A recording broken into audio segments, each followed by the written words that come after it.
చివరి రోజు ప్రచారంలో తాడిశెట్టి చామంతి శ్రీకాంత్. ఈరోజు పెద్దపల్లి జిల్లా రాఘవాపూర్ గ్రామ సర్పంచ్గా తాడిశెట్టి చామంతి శ్రీకాంత్ నామినేషన్ వేసిన రోజు నుండి ప్రచారంలో ముందుకు వెళ్లి గెలుపులో భాగంగా ఈరోజు చివరి ప్రచారం జోరుగా కత్తెర గుర్తుకే ఓటు వేసి గెలిపించాలని, నేను చాలా బీదవాడిని అని, నాకు మీ అండదండలు ఉన్నాయని, మీ దీవెళ్లతో నన్ను ఆశీర్వదించి భారీ మెజార్టీతో గెలిపించాలని, నేనెప్పుడు మీకు అందుబాటులో ఉండి ప్రభుత్వం నుండి వచ్చే నిధుల్ని మన గ్రామ అభివృద్ధికి వినియోగిస్తానని, మాకు శాసనసభ్యుడు బీఆర్ఎస్ పార్టీ నాయకుడు దాసరి మనోహర్ రెడ్డి ఆదరాభిమానాలు మాపై ఉన్నాయని, ఆయన ఆశీస్సులతో మేము తప్పకుండా గెలుస్తామని అన్నారు. ఈ కార్యక్రమం రాఘవాపూర్ స్టేజ్ వద్ద నుండి ఊరు మొత్తం డప్పు చప్పులతో ఒగ్గుడోళ్లతో అధిక జనంతో ర్యాలీగా వెళ్లారు.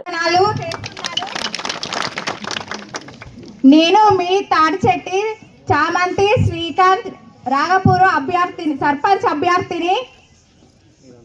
మీరందరూ దయచేసి కత్తెర గుర్తుకు ఓటేసి నన్ను గెలిపించగలరని కోరుకుంటున్నాను. గత ఎన్నికల్లో మా ఆయన సర్పంచ్ గాను ఎంపీటీసీ గాను ఓడిపోయిండు. ఈసారి ఒక్క అవకాశం నాకు ఇవ్వగలరని కోరుకుంటున్నాను.